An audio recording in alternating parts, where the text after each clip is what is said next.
आज मैं आपको स्टैंडर्ड 9 का चैप्टर 1 समझाने वाली हूँ। चैप्टर 1 जिसका नाम है नंबर सिस्टम। ओके, चैप्टर 1 हम पढ़ेंगे जिसका नाम है नंबर सिस्टम। ठीक है, तो नंबर सिस्टम समझने के लिए हमें इन सारे टॉपिक को कवर करना पड़ेगा कि नेचुरल नंबर क्या होता है, होल नंबर क्या होता है, इंटीजर, रैशनल एंड इरेशनल। इन सब के बारे में जब आप जान लोगे, समझ लोगे, तो आपको नंबर सिस्टम में कोई भी प्रॉब्लम नहीं रहेगी। ओके, वैसे तो हमने जो है लास्ट क्लासेस में भी ये सब सीखा है, क्योंकि 9th स्टैंडर्ड है तो हम इसको शॉर्ट फॉर्म में फटाफट से सीख लेंगे। ठीक है, क्योंकि हमें आगे भी चीजें पढ़नी है। तो आप स्टैंडर्ड 6 से ये चीज पढ़ते आ रहे हो कि नेचुरल नंबर, इंटीजर, होल, ये सब क्या होते हैं। ठीक है, फिर मैं आपको एक बार यहाँ एक्सप्लेन करूंगी। तो चलो हम आते हैं फर्स्ट नंबर से, which is natural number. Natural number वो नंबर्स होते हैं जिन्हें हम 1, 2, 3, 4 एंड सो ऑन इस तरह से लिख सकते हैं, समझ सकते हैं। ठीक है, तो ये जो सारे नंबर्स होते हैं जो कि हम अपनी डेली लाइफ में यूज करते हैं, वो क्या कहलाते हैं?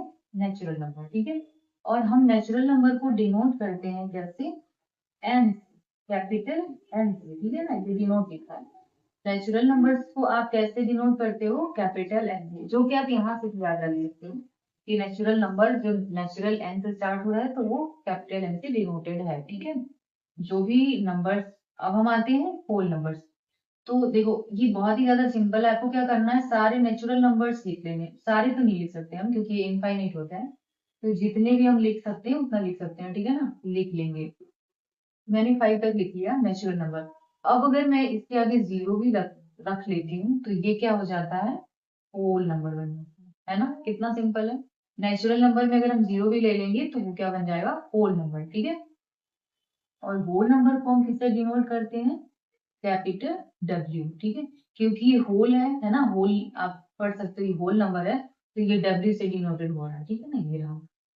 क्लियर? चलो अब हम आते हैं नेक्स्ट इंटीजर्स पे। ठीक है, इंटीजर्स क्या होते हैं? पहले आप जान लो कि ये जो है ना जेड से डिनोट किया जाता है, इसमें आप कंफ्यूज मत होना क्योंकि आई से नहीं, जेड से डिनोट होता है। ठीक है, और इंटीजर क्या होते हैं? दो टाइप के होते हैं ना, एक पॉजिटिव इंटीजर और एक negative integer. okay, there are two types of integer. Okay, first is negative and second is positive. Clear? तो आप क्या करोगे, पहले नेचुरल नंबर लिखिए। ठीक है ना, 1, 2, देखो मैं ये सारे कनेक्ट करके आपको आगे की तरफ बढ़ते और दिखाते जा रही हूँ। ठीक है ना, तो मैं क्या कर रही हूँ, पहले नेचुरल नंबर लिख ले रही हूँ। 4 एंड 5, मैंने 5 तक ले लिया। ठीक है, अब मैं जीरो भी ले लेती हूँ।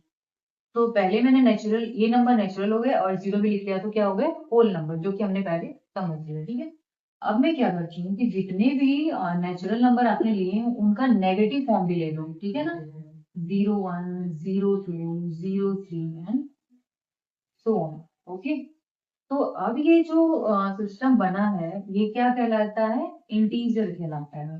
Okay, clear? Is there any doubt?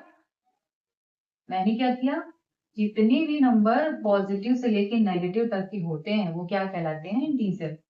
अब क्योंकि मैंने आपको बताया इंटीजर टू टाइप्स के होते हैं। ठीक है, एक क्या होता है? Positive integer. ओके, और एक क्या होता है? Negative integer. इंटीजर, ठीक है, ये भी क्या है?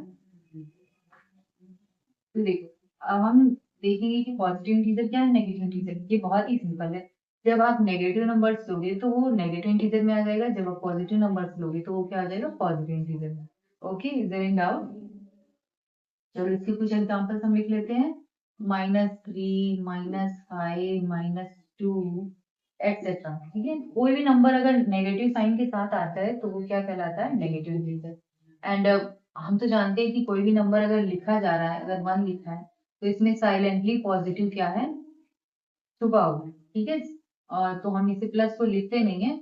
और जितने भी पॉजिटिव नंबर्स हो गए 1, 2, 3, ये सब क्या हो जाते हैं? पॉजिटिव इंटीजर हो जाते हैं। ठीक है, इसलिए हम नंबर्स को इंटीजर ही बोलते हैं, जो कि बट ये चीज हमें माइंड में रखनी है कि वो नेगेटिव भी होंगे, जीरो भी होगा एंड पॉजिटिव भी होगा, तो आप उसे इंटीजर बोलोगे। क्लियर? चलो नेक्स्ट हम आते हैं रैशनल नंबर से।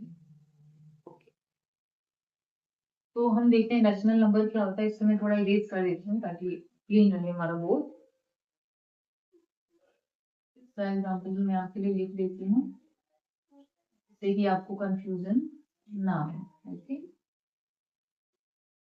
ये हो गए हमारे इंटीजर्स। चलो तो हम आते हैं हम रैशनल नंबर। रैशनल नंबर वो नंबर्स होते हैं जिन्हें कि हम p बाई क्यू के फॉर्म में लिख सकते हैं, ठीक है ना। बट एक चीज हमें ध्यान रखना है कि जो q होगा वो नॉट इक्वल्स टू 0। क्लियर? 0 नहीं होगा, बाकी कुछ भी हो सकता है ये q, ठीक है। इसका एग्जाम्पल क्या है, कोई भी नंबर आप ले लो। जैसे मैंने p की प्लेस पे 3 ले लिया और q के प्लेस पे हमने क्या ले लिया 4, ठीक है। तो आप देख सकते हो ये जो q है वो 0 के इक्वल तो नहीं है, इसलिए ये हमारा क्या कहलाएगा, क्या कहलाएगा, रैशनल।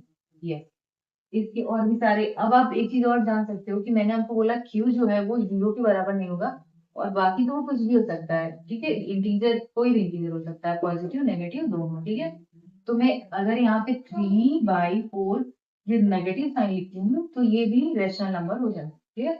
एक और चीज मैं आपको बताऊंगी कि हमारा जो ये डिनोमिनेटर है ये जो है न्यूमरेटर से बड़ा भी हो सकता है जैसे कि मैंने यहाँ लिखा है, और न्यूमरेटर से छोटा भी हो सकता है। ओके, 3/2। तो ये सारे हमारे क्या हो गए, रैशनल नंबर, क्लियर। अब हम आते हैं इरेशनल नंबर पर। इरेशनल नंबर वो नंबर्स होते हैं कि जिन्हें हम p बाई क्यू की फॉर्म में नहीं लिख सकते, ठीक है। p बाई क्यू की फॉर्म में हम इसे नहीं लिख सकते, तो फिर कैसे लिखेंगे। आपने अपनी 8th स्टैंडर्ड में पढ़ा होगा, 7th में भी पढ़ा होगा कि कुछ नंबर्स हमें जो है स्क्वायर रूट की फॉर्म में मिलते हैं, ठीक है ना। स्क्वायर रूट 3 हुआ, स्क्वायर रूट 2 हुआ। अब हमें तो इसकी वैल्यू जो है फाइंड करने के लिए ऐसा नहीं है कि हम किसी भी नेचुरल नंबर में इसकी वैल्यू फाइंड कर सकते हैं ना। वैसे तो हमें √1 √3 की वैल्यू पता है, 1.4 समथिंग होती है, तो ये दूसरी अलग बात हो गई। बट हम ऐसे ही नंबर्स को नहीं चेंज कर सकते, जैसे कि आप सिर्फ 3 नहीं लिख सकते इसको, है ना, ओनली 2 नहीं लिख सकते, है ना। तो जो भी नंबर्स जो है रूट की फॉर्म में होते हैं या ई भी होता है जो कि आप आगे पढ़ोगे, ये सारे नंबर्स क्या होते हैं, इरेशनल, क्योंकि हम इनको p बाई क्यू की फॉर्म में नहीं लिख सकते, क्लियर। तो आज हमने ये क्या सीखा, स्टैंडर्ड 9 का नंबर सिस्टम जिसमें हम इतने टाइप के नंबर्स को समझ पाए, सीख पाए। और अब इस चैप्टर की जो भी एक्सरसाइज है 1.1 1.2 वो मैं आपको नेक्स्ट वीडियो में बताऊंगी और समझाऊंगी जिससे आप बहुत इजीली समझ लोगे। ओके।